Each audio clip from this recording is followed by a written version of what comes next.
Good morning everyone. आज हम बनाएंगे इलिप्स बाय ओब्लोंग मेथड।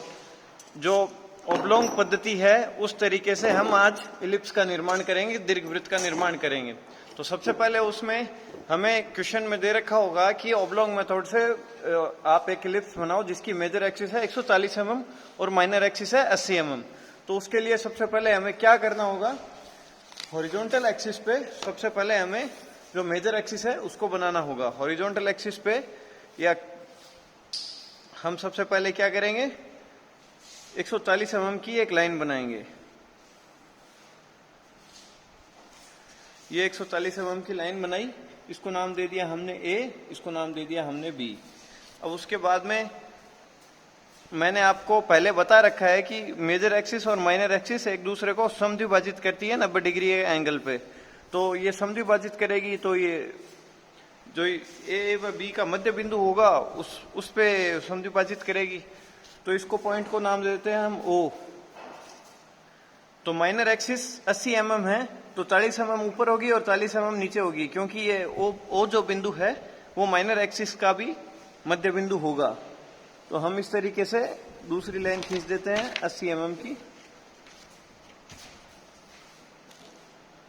उसको नाम दे देंगे हम सी और डी।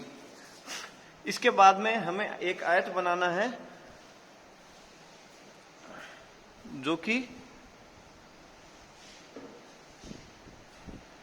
जिसकी लंबाई 140 mm और चौड़ाई 80 mm हो।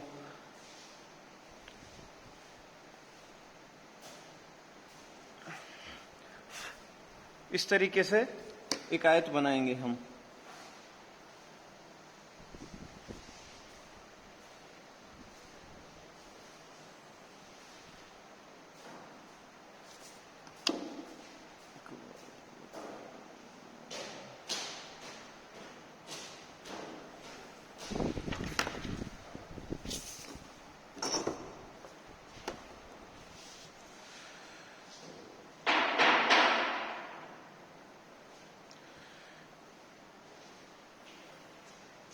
इस आयत का निर्माण किया, तो इस आयत में ये जो भुजा है ये 80 mm है जो कि माइनर एक्सिस के बराबर है, और ये जो भुजा है वो 140 mm है जो कि मेजर एक्सिस के बराबर है।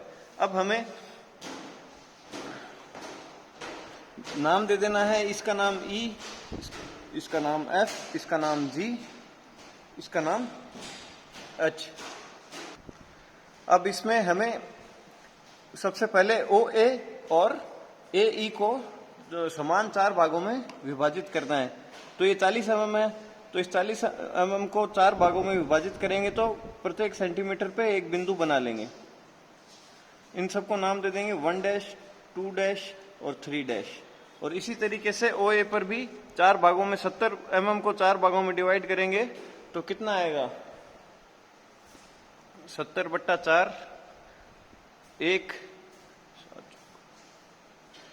17.5 mm।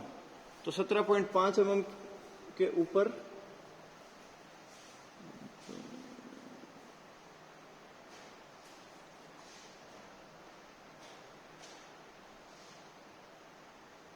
इस तरीके से इन सबको नाम दे देंगे 1, 2, 3। अब इसके पश्चात हमें क्या करना है, हमें बिंदु सी से 1 डैश तक की एक लाइन बनानी है। बिंदु सी से 1 डैश तक एक लाइन बनानी है, और बिंदु इसी प्रकार 2 डैश और 3 डैश से भी लाइन बना देंगे। ये 2 डैश और ये 3 डैश तक लाइन बना दी। अब हमें क्या करना है,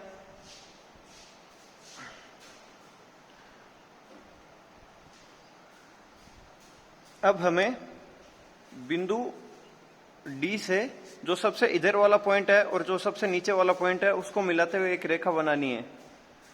तो ये हमने एक रेखा बना दी ये, और इससे पॉइंट हमें मिल गया ये, ठीक है। उसके बाद में जो मिड में पॉइंट है उससे निकलती हुई रेखा 2 डैश तक की रेखा तक बनानी है।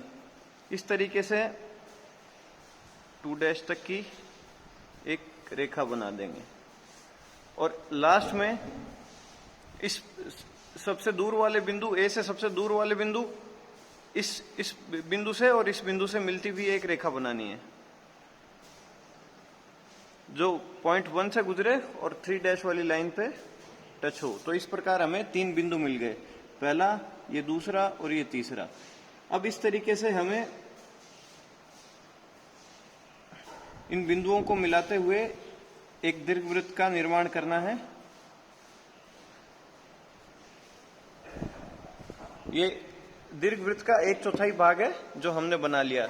इसी तरीके से हमें इस तरफ दीर्घवृत्त का निर्माण करना है। दोबारा 7 mm को 70 mm को 4 भागों में विभाजित करेंगे तो 17.5 mm आएगा। ये 17.5 mm, ये 35 mm पे एक बिंदु बनाना है और ये 52.5 mm पे एक बिंदु बनाना है।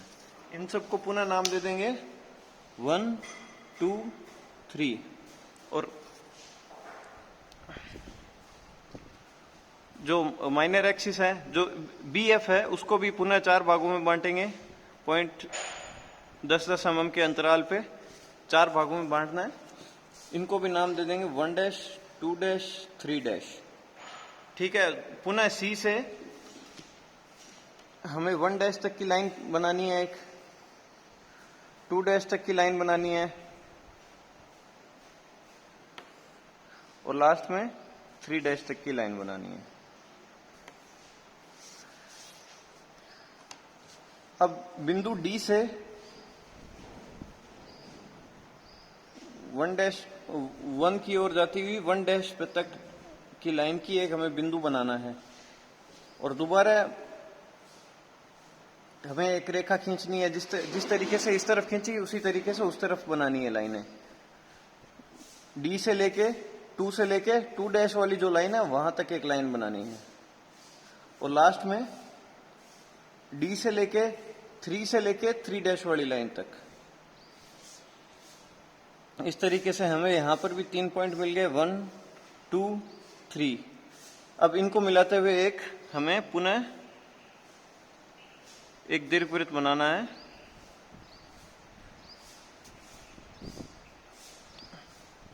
बस हमें ये ध्यान रखना है कि ये जो कर्व है ये स्मूथ रहे।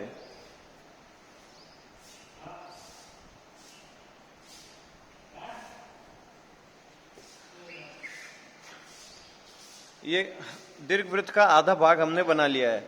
अब बाकी बचा आधा भाग हम नीचे की तरफ बनाएंगे। पुनः 40 mm को 4 भागों में बांटेंगे तो 1, 10 mm, 10 mm।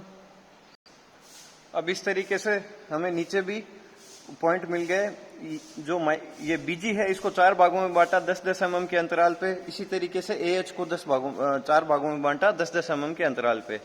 और इसी तरीके से DH को, क्योंकि ये 70 mm है, इसको 4 भागों में बांटेंगे तो, और इसी तरीके से ये जो हमने बांट रखे हैं OA और OB को हमने पहले से बांट रखा है तो इनको बांटने की जरूरत नहीं पड़ेगी। तो अब हमें बिंदु D से 1 डैश और 2 डैश और 3 डैश की तरफ लाइनें बना लेनी है जैसे कि हमने ऊपर बनाई थी।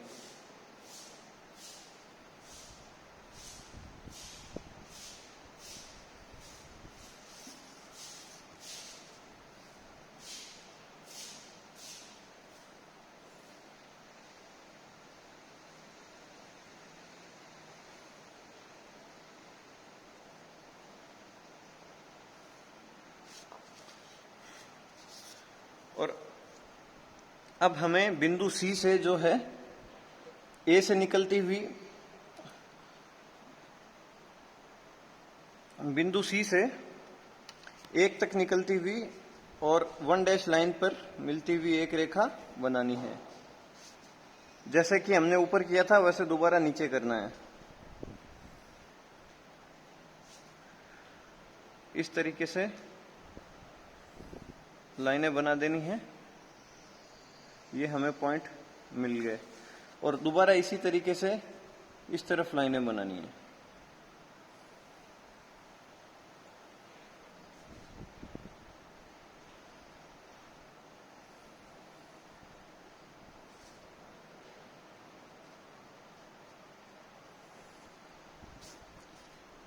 ये पॉइंट हमें मिल गए। तो इन सब पॉइंट्स को मिलाते हुए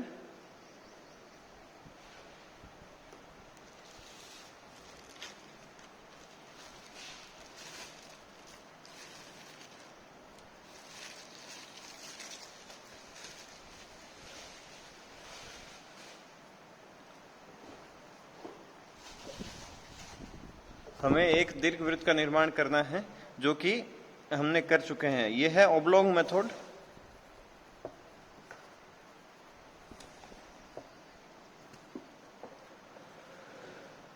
यह है इंजीनियरिंग ड्राइंग के सेकेंड ईयर का एक पार्ट है। अब हमने दीर्घवृत्त 4 तरीकों से बना लिया है। जितने तरीकों से आपकी बुक में दे रखा है, आपके सिलेबस में दे रखा है, सब तरीके से हमने इलिप्स को बना लिया है। धन्यवाद।